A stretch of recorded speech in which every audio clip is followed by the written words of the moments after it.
우리는 지난주 이 예배 시간을 통하여서 공회에 선 스데반을 보았습니다. 그리고 그 스데반의 발언이 유대인들을 격분시키는 모습을 보았고, 그리고 그가 예루살렘 성 밖으로 끌려가 돌에 맞아 순교하는 내용을 살펴봤습니다. 사도행전의 저자인 누가는 스데반이 예수님을 닮은 사람의 모습을 보였고, 그리고 그가 잠들었다라고 7장의 마지막 절을 통하여서 기록하고 있었습니다. 스데반을 향한 적대감은 단순히 스데반 개인을 향한 것이 아니었습니다.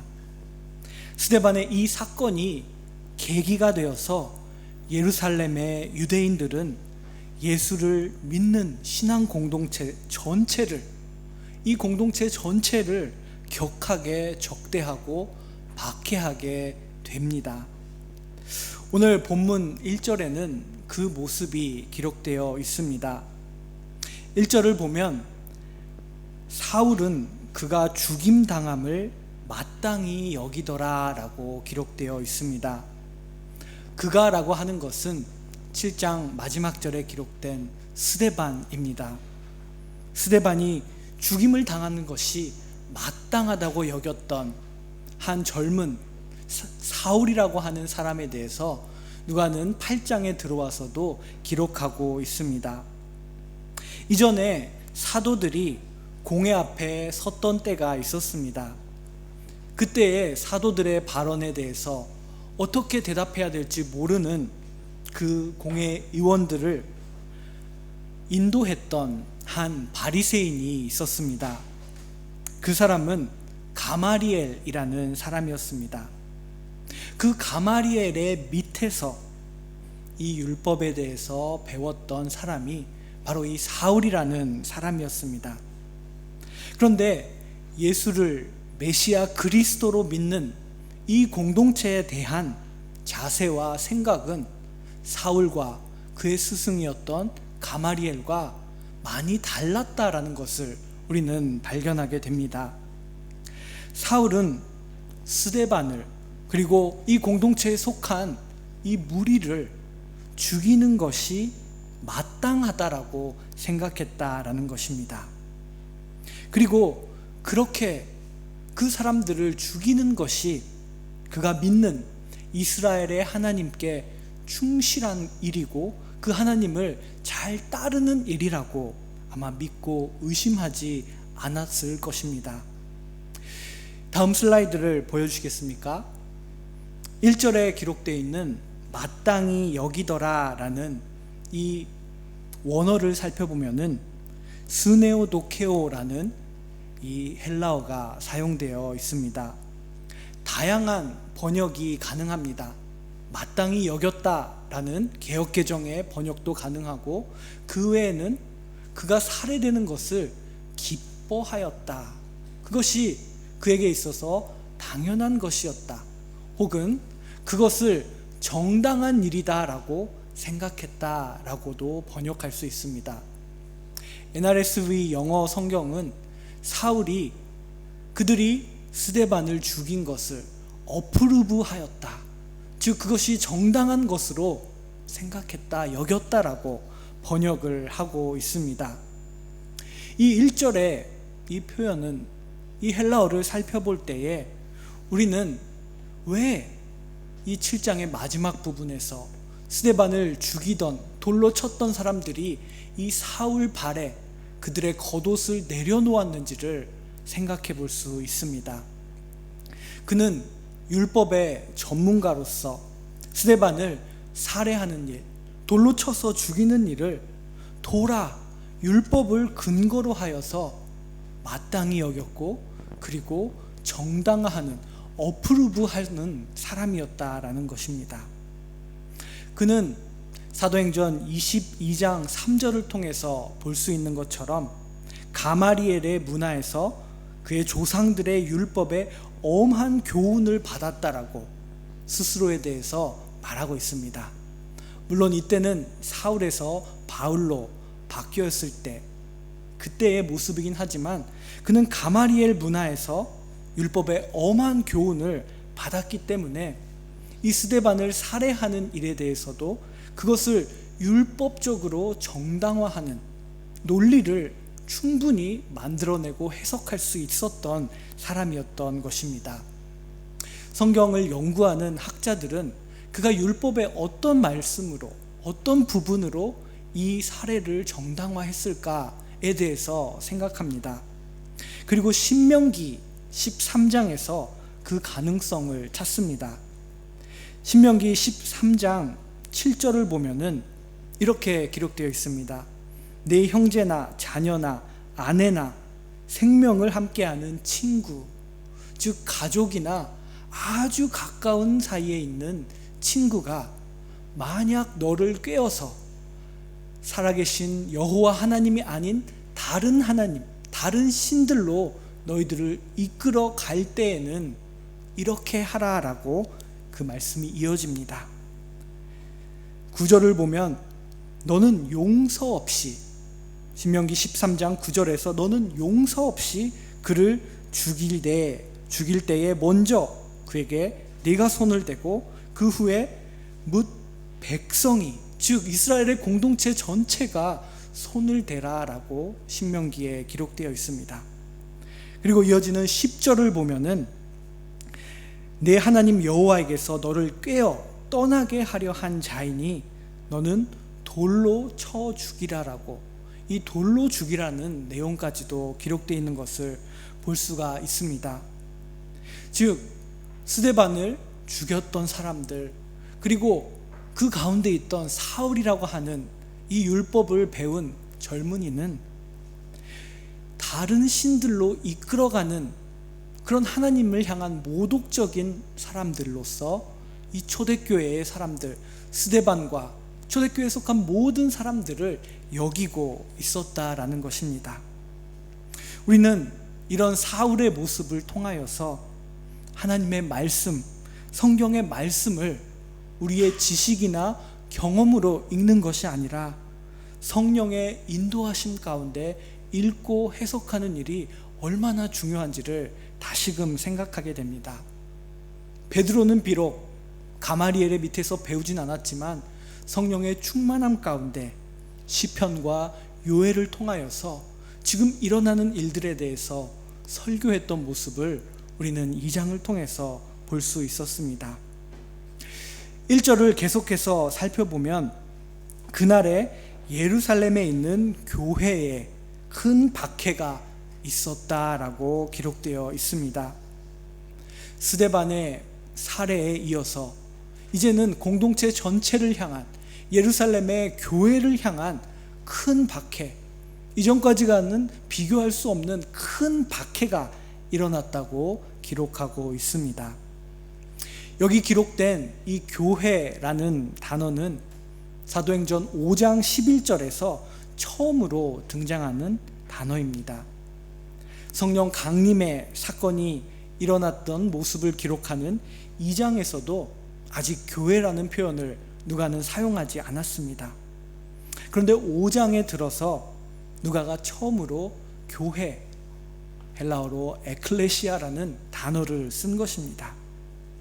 예수님을 믿고 따르는 제자들이 모이고 그들이 함께 합심하여 기도에 전념하고 성령의 충만함을 받게 되고, 그리고 점점 믿음을 함께하는 그 사람들이 모이기 시작했습니다. 한 공동체로서 더 결속이 되고 그들이 성령의 인도하심을 따라 일하기 시작했을 때, 그때 처음으로 누가는 교회, 에클레시아라는 단어로 이 공동체를 표현했던 것입니다. 여기서 우리는 다시 한번 이 교회라고 번역되어 있는 헬라어 에클레시아에 대해서 생각할 필요가 있을 것 같습니다. 이 에클레시아를 이해할 때에 크게 두 가지 측면을 볼 필요가 있습니다. 첫 번째는 이 헬라 세계에서, 헬라어권 안에서 에클레시아가 어떤 단어였는지를 생각하는 것입니다. 기원전 2세기 이후의 문서에 이미 에클레시아라는 단어가 등장하고 있습니다. 그리고 그것이 원래 나타냈던 것은 도시국가 폴리스의 모임, 폴리스에서 정치적으로 어떤 것을 결정하는 그 시민들의 모임을 에클레시아라고 불렀습니다. 그 에클레시아를 이 초대교회 첫 신앙 공동체가 스스로를 나타내는 단어로 사용하기 시작한 것입니다. 그때의 다른 헬라어 단어들도 가능성이 있었습니다. 예를 들면 집이나 가족을 나타내는 오이코스라는 단어도 있었고, 또 실제로 유대인들이 모이는 그 모임의 장소를 나타냈던 시나고그라는 단어도 있었습니다. 그런데 이 두 단어는 건물을 전제로 하고 있다는 측면이 있습니다. 그런 의미에서 초대교회는 자신들을 나타내는 그 단어로서 건물에 속박되지 않고 그들이 예수 그리스도를 통하여 그 이름 안에 모여 있다라는 것을 나타내기 위해 이 에클레시아라는 단어를 새롭게 해석하면서 사용하기 시작한 것입니다. 두 번째 측면은 이 단어가 히브리어로 기록된 성경을 헬라어로 번역하는 과정에서 쓰였다라는 것입니다. 히브리어 성경을 헬라어를 쓰기 시작하는 디아스포라 유대인들을 위해 번역한 성경을 셉투아진트 혹은 70인역이라고 부릅니다.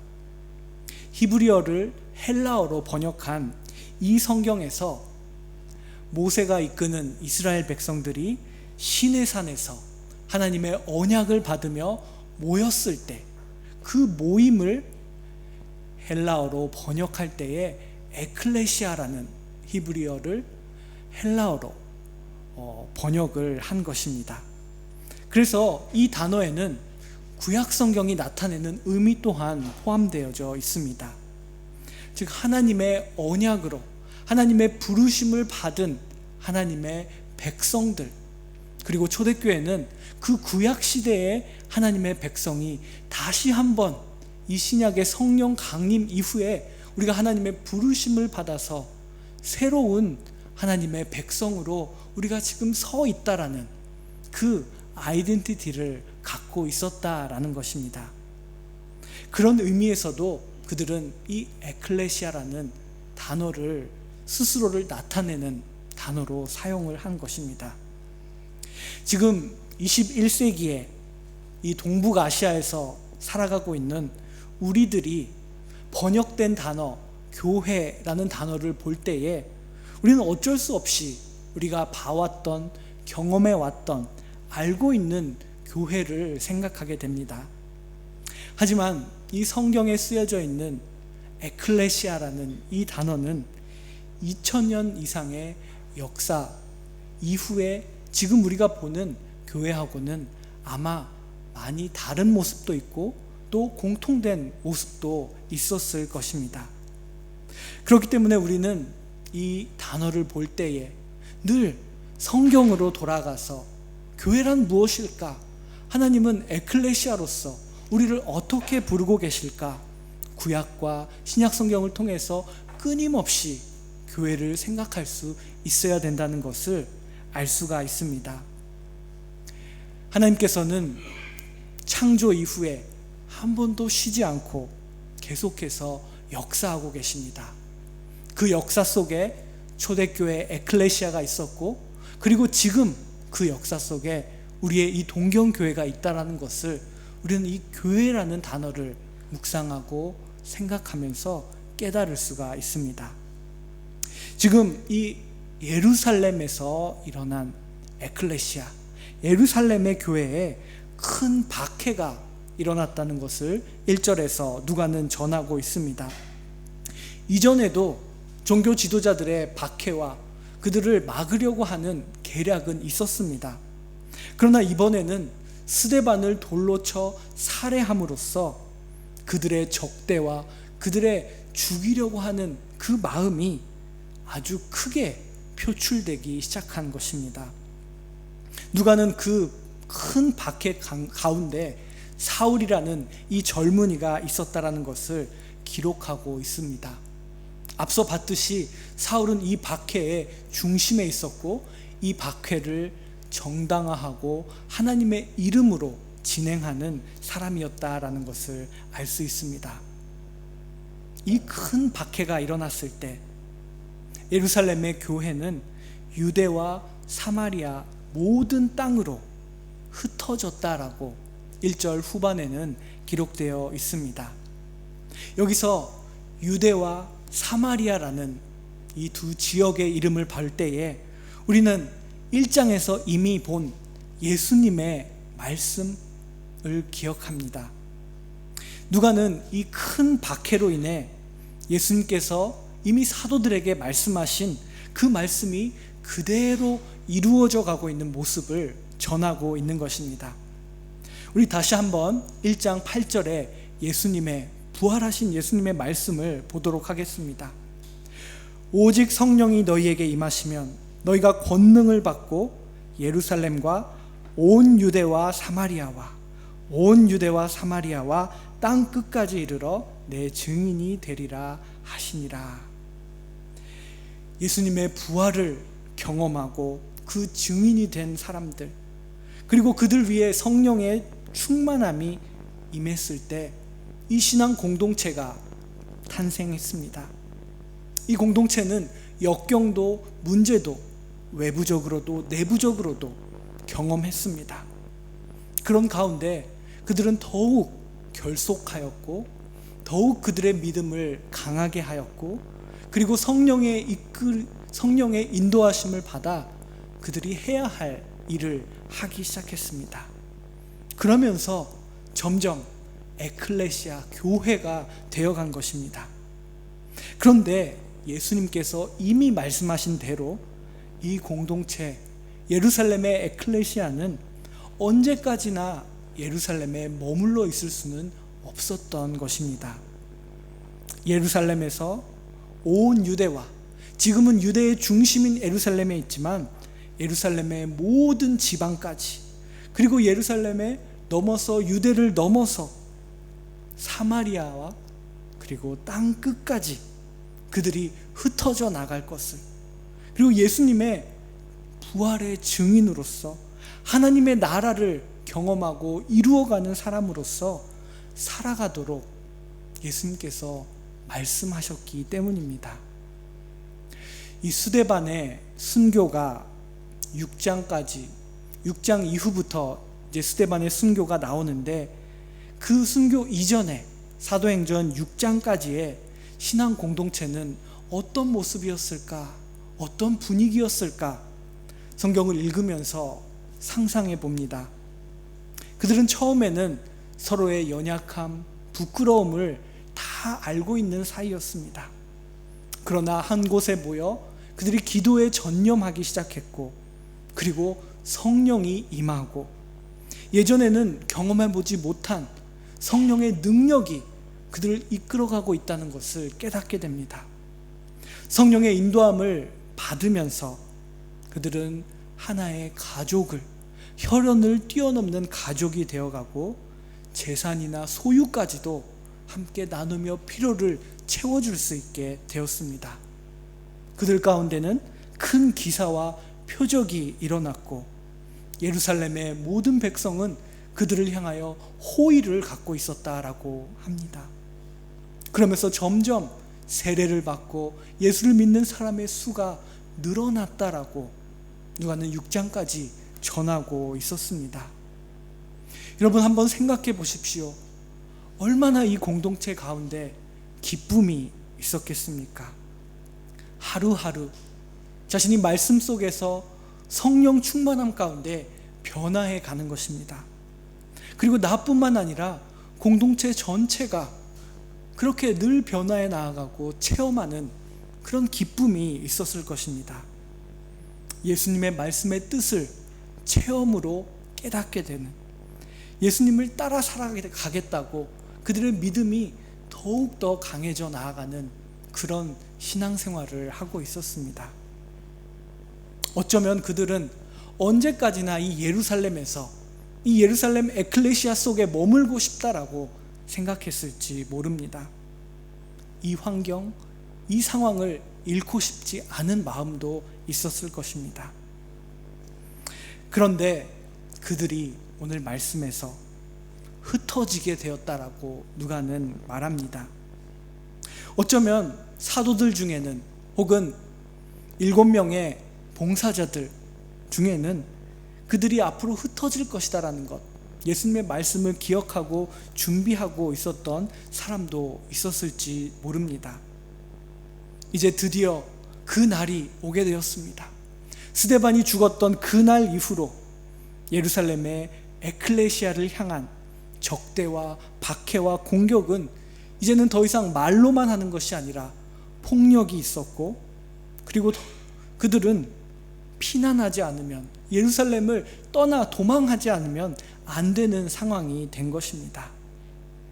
1절 마지막 부분에는 사도 외에는 다 유대와 사마리아 모든 땅으로 흩어지니라 라고 기록되어 있습니다.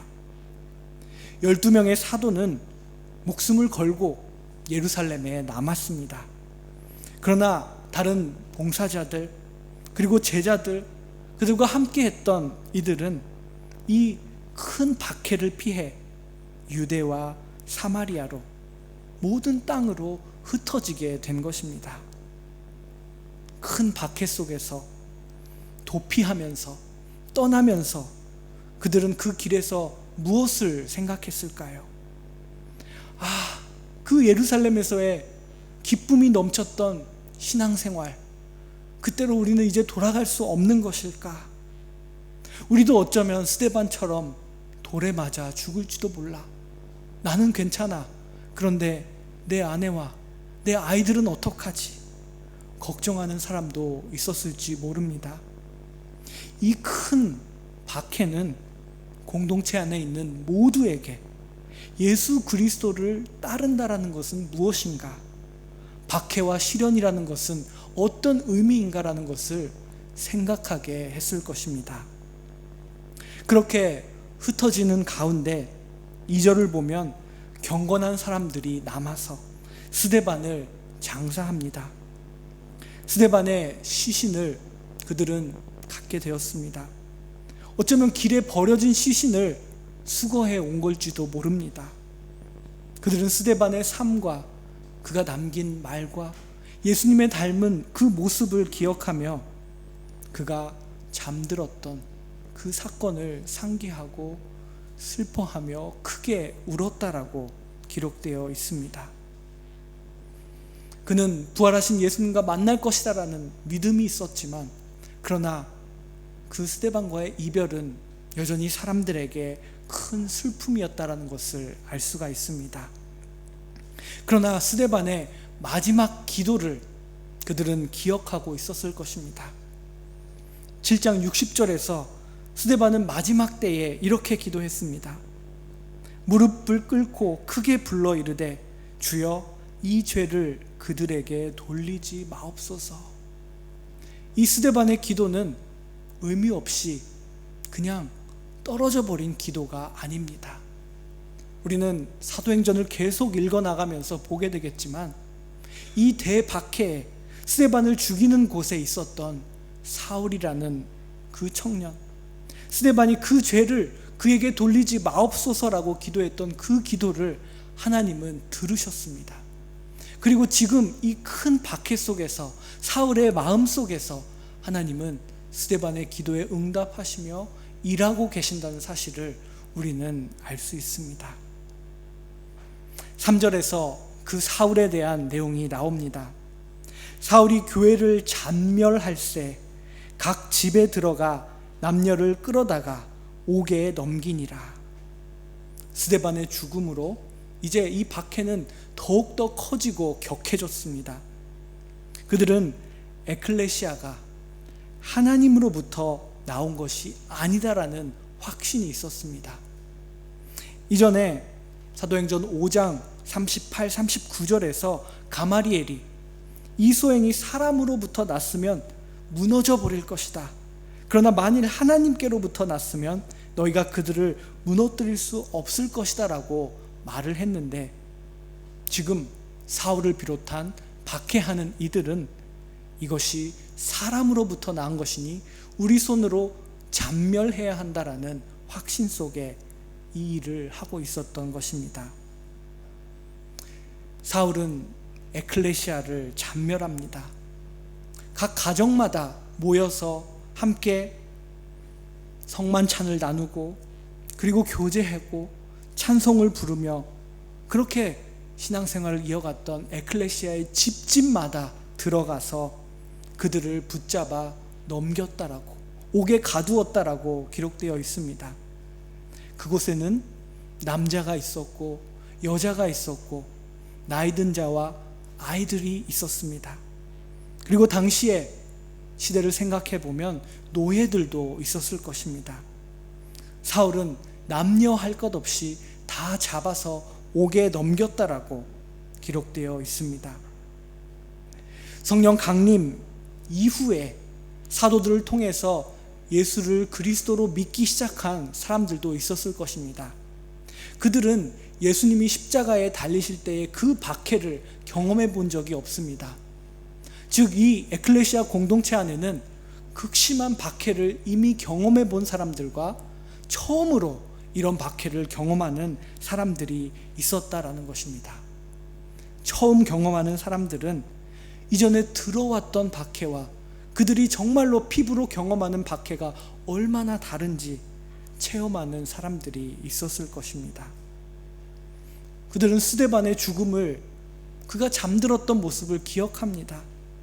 그러면서 나도 예수님을 닮은 스데반처럼 살아가고 싶다, 그렇게 각오하면서도 그들의 가족과 자녀들의 위기 앞에서 믿음이 흔들리는 사람들도 분명히 있었을 것입니다. 그들이 선택하는 유일한 길은 도망하는 것, 흩어지는 것밖에는 남아있지 않았습니다. 그런데 우리는 여기서 중요한 것을 놓쳐서는 안 됩니다. 그것은 그들이 이 박해를 경험하면서 비록 예루살렘을 떠나 흩어지게 되었지만 그들의 믿음이 거기에서 끝난 것이 아니라는 것입니다. 그들이 믿음을 버리면서 흩어지지 않았다라는 것입니다. 사도행전은 누가는, 그리고 신앙 공동체는 사울의 이 큰 박해, 그리고 공동체가 이렇게 흩어지는 그 상황 속에서도 하나님의 나라의 역사가 계속되고 있다, 스데반의 기도가 응답을 받고 있다라는 것을 전하고 있습니다. 이것이 사도행전이 전하는 중요한 포인트이고 앞으로 우리는 사도행전을 읽어 나가면서 그것을 확인하게 될 것입니다.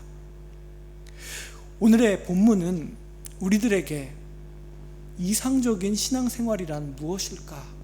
우리는 어떤 신앙생활을 구하며 기도해야 할 것인가라는 것을 묻고 있습니다. 예루살렘의 그 교회 에클레시아를 통해서 하나님의 나라를 경험한 사람들은 매일매일 감동과 기쁨을 느꼈을 것입니다. 그런 신앙생활이 얼마나 행복했을까요? 참으로 좋고 훌륭한 것입니다. 우리들의 신앙생활의 그 여정을 살펴볼 때에도 그런 기쁨과 감동이 넘치는 그런 시기가 분명 있었을 것입니다. 그 시기 속에 언제까지나 머물고 싶다라는 것은 어쩌면 당연한 생각일지 모릅니다. 그러나 누가는, 이 사도행전은 예루살렘의 에클레시아가 큰 박해를 받는 가운데 그들은 부활하신 예수님의 증인이 되었고 하나님 나라의 주민이 되었고, 그리고 예수님의 말씀하신 그대로 흩어지면서 그들이 흩어진 이 땅 끝에 가서 새로운 복음의 씨앗이 되었다라는 것을 전합니다. 그곳에서 그들은 하나님의 나라를 넓혀가는 사람들이 되었다라는 것을 전하고 있는 것입니다. 우리가 구해야 할 이상적인 신앙생활은 얼마나 이적과 표적이 많이 일어나느냐가 아닙니다. 얼마나 많은 숫자의 사람들이 모이느냐도 아닙니다. 이 나라에서 얼마나 더 정치적인 영향력을 끼치느냐도 물론 아닙니다. 얼마나 친한 사람들끼리 모여 있느냐도 아닙니다. 그것은 창조 이후에 한 번도 쉬지 않고 역사하고 계시는 그 하나님의 역사, 그 하나님의 선교하심에 동참해 나아가는 그런 신앙생활을 해야 한다라는 것입니다. 이 예루살렘의 에클레시아는 비록 큰 박해 가운데 흩어져 나가지만 그 흩어진 그곳에서 하나님의 역사, 하나님의 선교에 동참해 나아가는 모습을 보여줍니다. 하나님은 이 일대부터 2000년이 지난 지금도 전 세계에서, 그리고 우리가 살아가는 이 일본 동경에서 지금도 일하시고 계십니다. 그 하나님의 역사에 동참하고 쓰임받는 저와 여러분이 되시기를 간절히 소망합니다. 기도하겠습니다. 살아서 우리의 역사를 지금도 인도하고 계시는 하나님, 오늘 이 사도행전의 말씀, 흩어지는 에클레시아를 바라보면서 우리의 신앙생활을 돌아보게 하시니 감사합니다. 하나님, 우리가 어떤 상황에 있든 그 가운데 하나님의 인도하심이 있고 하나님은 일하시고 계심을 기억하게 도와주시옵소서. 그리고 우리가 하나님이 쓰시는 사람들, 하나님의 백성이 되어서 이곳에, 이 시대에 하나님의 나라를 이루어가는 사람들이 될 수 있도록, 그런 우리 신앙 공동체 동경교회가 될 수 있도록 사용하여 주시옵소서. 예수 그리스도의 이름으로 기도드립니다. 아멘. 찬송가 449장 함께 부르시겠습니다.